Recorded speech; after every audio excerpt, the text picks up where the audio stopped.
Hi everyone, आज हम बात करेंगे फाइनलाइजेशन ऑफ अकाउंट्स के जो इम्पोर्टेंट स्टेप्स है उसके बारे में।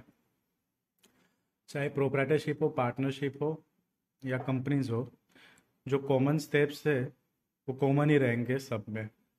सिर्फ आखिर के जो स्टेप्स है वो अलग अलग पर्सन वाइज चेंज हो जाते हैं। मींस कंपनीज के केस में आखिर के जो स्टेप्स है वो थोड़ा अलग होते हैं। सिमिलरली पार्टनरशिप के केस में थोड़ा अलग हो जाते हैं।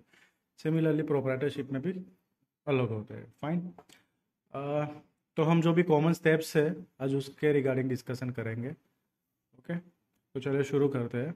Opening balance posted as per last year's balance sheet. Means हमारा जो करंट ईयर है जब भी स्टार्ट हुआ, मीन्स इन अप्रैल हमने जो भी बैलेंस शीट कैरी फॉरवर्ड किए थे लास्ट ईयर की बैलेंस शीट में से, जो भी बैलेंसेस हमने कैरी फॉरवर्ड किए थे वो प्रॉपरली है कि नहीं, वो हमें पहले तो चेक करना है। क्योंकि वही प्रॉपर नहीं होगे तो हमारा मतलब जो भी फाइनलाइजेशन होगा वो प्रॉपर नहीं होगा एंड हमें जो भी फिगर शो होगी वो रॉन्ग होगी। ओके, अब उसके बाद सेकेंड स्टेप है BRS statements, means bank reconciliation statement. ये इंपॉर्टेंट स्टेप है। ओके, मींस हमारी जो बैंक की पासबुक है या जो भी बैंक का स्टेटमेंट है वो हमारे बुक्स में जो भी हमने बैंक अकाउंट मेंटेन किया है उसके साथ प्रॉपरली रिकंसाइल होना चाहिए। ओके, नाउ जो नेक्स्ट स्टेप है reconciliation of sales purchase output GST input GST with GST returns. Means हमने जो ईयर में मतलब जो 12 मंथ्स के रिटर्न वगैरह फाइल किए हैं। ओके, हम जो भी रिटर्न है वो हमारे बुक्स के हिसाब से है या नहीं प्रॉपरली, मीन्स सेल्स हमने प्रॉपरली बुक किया है या नहीं, सिमिलरली परचेज बुक किया है या नहीं, सिमिलरली जो भी आउटपुट GST है वो हमने प्रॉपर तरीके से बुक किया या कुछ डिफरेंस रह गया है। सिमिलरली जो भी इनपुट जो भी क्रेडिट है ITC वो हमने प्रॉपरली क्लेम की है या नहीं। अगर मतलब हमें प्रॉपरली जो भी हमने क्लेम नहीं की वो हम कैरी फॉरवर्ड करेंगे। ये सब प्रोसीजर होते हैं वो हमें देखने पड़ते हैं। ओके, नेक्स्ट स्टेप है इन्वेंट्री वैल्यूएशन, बुक वैल्यू और market value which ever is lower. Means जो भी हमारी इन्वेंट्री है पहले तो हम फिजिकल स्टॉक एक बार काउंट करेंगे, कोई डिफरेंस या ऐसा कुछ है नहीं। ओके, अगर डिफरेंस होगा तो सिमिलरली प्रोसीड करेंगे। ओके, अगर नॉर्मल होगा तो कोई प्रॉब्लम ही नहीं है। एंड अगर डिफरेंस होगा तो हमारे इन हैंड में मतलब इन हैंड जो भी नेट इन्वेंट्रीज होगी उसका हम प्रॉपर वैल्यूएशन करेंगे। And book value and market value में से जो भी लोअर होगा वो हमारा क्लोजिंग स्टॉक बन जाएगा। Okay, means stock in hand बन जाएगा। नाउ नेक्स्ट स्टेप है remove items from suspense accounts. अगर सस्पेंस में कोई भी हमने जो भी मतलब रिसीव हुई है या पेमेंट किया है वो सस्पेंस में डाला हुआ है अभी तक, तो हमें वो क्लियर करना है। जो भी अपनी ट्रांजैक्शन है सस्पेंस में है, सस्पेंस अकाउंट में अवेलेबल, वो हमें क्लीन करनी है। ओके, सस्पेंस में मतलब कुछ भी रहना नहीं चाहिए। नेक्स्ट स्टेप है balance confirmation with debtors and creditors. Means जिससे हमने परचेस किया है उसके साथ हम अपना जो भी लेजर है वो शेयर करेंगे, जिससे हमें पता चल जाए कि हमारा मतलब जो भी आखिर का बैलेंस है, जो भी क्लोजिंग बैलेंस है वो सेम हो रहा है या नहीं। अगर कोई भी डिफरेंस है उनके बुक्स में या हमारे बुक्स में तो वो हम फाइन करेंगे। एंड सेम प्रोसीजर हम डेटर के केस में भी करेंगे, मतलब जिनको हमने सेल किया है हमारे गुड्स वगैरह उनके साथ भी यही प्रोसीजर करेंगे। हम हमारा लेजर उनको भेजेंगे या वो भी हमारा मतलब वो भी हमें लेजर भेज सकते हैं हमारा, और हम कंपेयर करेंगे। अगर इक्वल है क्लोजिंग बैलेंस तो कोई प्रॉब्लम नहीं है। अगर कुछ मतलब डिफरेंस आ रहा है तो वो हम फाइंड करेंगे एंड उसको सोल्व करेंगे। Cash related transactions solve any negative cash balance appears. Means जो भी कैश रिलेटेड ट्रांजेक्शन हुए हैं वो हमने प्रॉपरली बुक किए हैं या नहीं। कुछ कोई ट्रांजेक्शन ऐसा तो नहीं है मीन्स हमने मतलब ज़्यादा कैश में ट्रांजेक्शन कर दिया है, सपोज अप्रॉक्स 40,000 का कोई ट्रांजेक्शन हमने कैश में पेमेंट कर दिया है। ऐसा कोई ट्रांजेक्शन नहीं होना चाहिए as per rule. Fine. And in case of any negative cash balance appears means कभी कभार क्या होता है, हम पेमेंट तो कर देते हैं लेकिन हमारे कैश इन हैंड इतना होता ही नहीं है। सपोज कैश इन हैंड है 20,000, हमने कुछ पेमेंट किया है अराउंड 25,000 का टोटल मिला के, तो ये जो 5,000 का डिफरेंस है वो नेगेटिव कैश है। तो ऐसा नहीं होना चाहिए, तो हमें क्या करना पड़ेगा, इसे एडजस्टमेंट करना पड़ेगा। जो भी कैश ट्रांजेक्शन हुए हैं डेट वाइज एडजस्टमेंट करना पड़ेगा। Okay, next step, bad debt entries as per management approval. Okay, कोई डेटर है हमारा जो पेमेंट नहीं कर रहा एंड पॉसिबिलिटीज़ भी कम है कि भाई वो पेमेंट करेगा, तो हम श्योर हो तो बैड डेट की एंट्री कर सकते हैं, लेकिन इसमें मैनेजमेंट का अप्रूवल चाहिए। ओके, अदरवाइज हम रिजर्व भी प्रिपेयर कर सकते हैं बैड डेट का।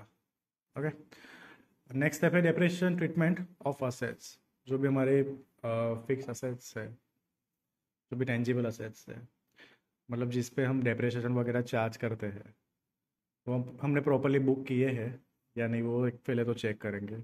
ऑब्वियसली है, मतलब जो भी असेट्स है हमने प्रॉपरली बुक की ही होगी। नेक्स्ट स्टेप है, हमने प्रॉपरली डेप्रिसिएशन काउंट किया है या नहीं। ओके, ये एक इम्पोर्टेंट स्टेप है। नेक्स्ट स्टेप है check interest payable and receivables on loan as well as on investment is recorded और नॉट। मीन्स हमने कोई भी लोन वगैरह ली है बैंक से, तो हमने इंटरेस्ट वगैरह की एंट्री प्रॉपरली बुक की है या नहीं। ईएमआई की तो हम एंट्री करते हैं, लेकिन उसमें भी इंटरेस्ट एंड प्रिंसिपल की अमाउंट अलग अलग होती है, तो हमने वो प्रॉपरली बुक किया है या नहीं। Similarly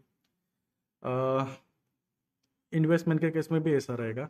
and receivable on loans means हमने किसी को लोन वगैरह दी है, ओके, तो हमने जो भी मतलब इंटरेस्ट प्रॉपरली रिसीव किया है या नहीं, वो भी हमें चेक करना पड़ेगा। नेक्स्ट स्टेप देखते हैं, provision of prepaid and outstanding expenses such as salary of March, telephone bill, electricity bill expense, broadband connection expense, जैसे ढेर सारे मतलब एक्सपेंसेस है। ओके, एनुअल मेंटेनेंस एक्सपेंसेस, तो इसका हमें प्रोविज़न बनाना पड़ता है। मीन्स देखिए, फॉर एग्ज़ाम्पल इलेक्ट्रिसिटी का बिल है, फाइन। अब जो बिल आया है हमारे हाथ में, वो आया है 30 अप्रैल को, एंड उसका पीरियड है, मतलब बिल का पीरियड है मार्च एंड अप्रैल, ये 2 मंथ का बिल आया है। तो मार्च का जो बिल है, मार्च का जो एक्सपेंस है, सपोज बिल आया है 10,000 रुपये, तो हम क्या करेंगे, डिवाइड कर देंगे 2 पार्ट में 10,000 को। 5,000 हम मार्च में ले लेंगे एंड 5,000 हम अप्रैल में ले लेंगे। तो ये जो 5,000 हमने मार्च में लिए, उसकी एंट्री हमें मार्च में ही करनी पड़ेगी।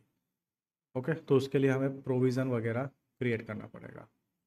ओके, सिमिलरली कोई ऑडिटर वगैरह का बिल पेंडिंग है, तो उसका भी हमें प्रोविज़न क्रिएट करना पड़ता है। सिमिलरली हमने किसी का मतलब एडवांस में पेमेंट किया है, सपोज़ इंटरनेट चार्जेस है, हमने कनेक्शन लिया है अक्टूबर में, एंड पूरे साल का पेमेंट हमने किया है, तो अक्टूबर से मार्च तक का एक्सपेंस उस ईयर में हम बुक करेंगे, एंड नेक्स्ट ईयर के अप्रैल टू सितंबर का पेमेंट, अप्रैल से लेके सितंबर का पेमेंट हम एज प्रीपेड एक्सपेंस शो करेंगे। ओके, तो ये सब इम्पोर्टेंट मतलब एंट्रीज है प्रोविज़न की, okay, as well as reserve की भी। Now provision of expenses for which invoices are yet to receive like audit fees and consultants charges, जैसे मैंने आपको बताया पहले पॉइंट में। Okay, now next point, collect if some purchase or expenses related invoices are pending to book and receive। ये important point है, हमें एक बार चेक कर रहा है कि हमने जो भी एक्सपेंसेस किए हैं, सामने वाला मतलब कभी कभार ऐसा होता है कि सामने वाला बिल वगैरह हमें देना भूल भी जाता है, या कोई केस ऐसा तो नहीं कि हमने मतलब सेल किया है हमें एंड इन्वॉइस बनाना रह गया है, ये भी हमें चेक करना पड़ता है properly. Okay, next step, PF, ESI, TDS and other statutory dues properly recorded and paid within due date. ये भी हमें चेक करना पड़ेगा क्योंकि ये तो मतलब गवर्नमेंट रिस्पॉन्सिबिलिटी है। स्टैट्यूटरी जो रिस्पॉन्सिबिलिटी है उसका हमें प्रॉपरली मतलब करना पड़ता है, एंट्रीज वगैरह। मीन्स PF, ESI, TDS जो भी एक्सपेंस वगैरह हुए वो हमने प्रॉपरली रिकॉर्ड किए हैं या नहीं। अगर नहीं किए तो हमें प्रॉपरली रिकॉर्ड करने पड़ेंगे। सिमिलरली जो भी हम पेमेंट करेंगे वो विद इन ड्यू डेट करना पड़ेगा, अदरवाइज अननेसेसरी हमें इंटरेस्ट एंड पेनल्टी का पेमेंट करना पड़ेगा। Now compare expenses with last year's expenses and in case of huge variation take proper steps. Means जो भी हमारा एक्सपेंस हुआ है, चाहे वो डायरेक्ट हो या इनडायरेक्ट हो, अलग अलग category wise, means office expense हो या एडमिन हो, तो हम क्या करेंगे, एक कंपेयर करेंगे। मीन्स प्रीवियस जो भी बैलेंस शीट थे हमारे प्रीवियस P&L के साथ हम कंपेयर करेंगे कि भाई कोई एक्सपेंस है तो को सपोज ज़्यादा हो गया तो क्या रीज़न है। मीन्स ये तो सब मैनेजमेंट के साथ ही आपको मतलब बैठ कर करना पड़ेगा। ओके एंड और आप चाहो तो वैसे मतलब स्टेप ले सकते हो। सपोज कोई एक्सपेंस है वो हम मतलब चार्ज करें ना करें, क्योंकि अल्टीमेटली देखिए आप एक्सपेंस बढ़ाएंगे तो आपका प्रॉफिट कम दिखेगा, अगर आप एक्सपेंस नहीं बुक करते तो आपका प्रॉफिट हाई दिखेगा। मतलब ये तो मैनेजमेंट पर है किसको क्या करना है। ओके नाउ नेक्स्ट स्टेप देखते हैं, compare gross profit and loss और net profit and loss with last years. Same मैंने मतलब ऊपर वाले जो पॉइंट में बताया आपको ये सेम पॉइंट है। ओके और जो भी मतलब ग्रॉस प्रॉफिट या नेट प्रॉफिट है वो हम लास्ट ईयर के साथ कंपेयर करेंगे। और सपोज नेट प्रॉफिट अब ज़्यादा आता है तो हमें टैक्स पेमेंट भी ज़्यादा करना पड़ेगा। ओके एंड कम आता है तो टैक्स पेमेंट कम करना पड़ेगा। एंड नेट प्रॉफिट ज़्यादा आता है तो मतलब हमारी जो कंपनी की इम्प्रेशन है वो तो मतलब बेटर होगी इन मार्केट, लेकिन टैक्स का पेमेंट भी ज़्यादा करना पड़ेगा। ओके मतलब इस सब केस में तो चार्टर्ड अकाउंटेंट्स या जो भी है वो कंसल्टेंट वो इन्वॉल्व होंगे ही। Okay next step, if partnership firm then calculate interest on capital as per deed and remuneration as per IT act 1961। ये जो स्टेप है वो सिर्फ पार्टनरशिप फर्म के लिए ही है, क्योंकि वो जो भी कैपिटल लाते हैं उस पर मतलब उनको इंटरेस्ट का पेमेंट करना पड़ता है। ओके जो भी फर्म है उसको, जो भी पार्टनर्स हैं उनको पेमेंट करना पड़ता है। मतलब फर्म पेमेंट करेंगे पार्टनर्स को, ओके ओनर्स को, और जो भी रेट होगा वो पार्टनरशिप डीड में मेंशन ही होगा। एंड रेम्यूनरेशन का भी पेमेंट करना पड़ता है as per IT act 1961। Okay तो ये थे जो कॉमन पॉइंट थे। ओके अगर आपको कोई पूछे कि फाइनलाइजेशन के स्टेप्स मतलब क्या है, तो आप ये जो स्टेप्स मैंने आपको मेंशन किए इधर वो आप बोल सकते हो।